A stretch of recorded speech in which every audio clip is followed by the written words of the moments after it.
To automatically change home screen wallpaper when sleep mode is on Samsung Galaxy S24 Ultra, swipe down the top of the screen and then tap setting icon. Scroll down the screen to find mode and routine. Tap mode and routine.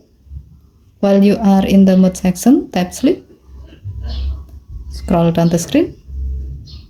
Under change appearance section, tap the home screen thumbnail and then select the desired home screen wallpaper.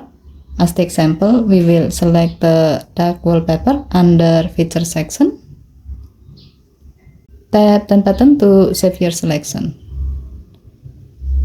With this setting, when sleep mode is active, your phone will automatically set the selected wallpaper as your home screen wallpaper. Okay, thank you for watching. Please help to like and subscribe. Have a nice day.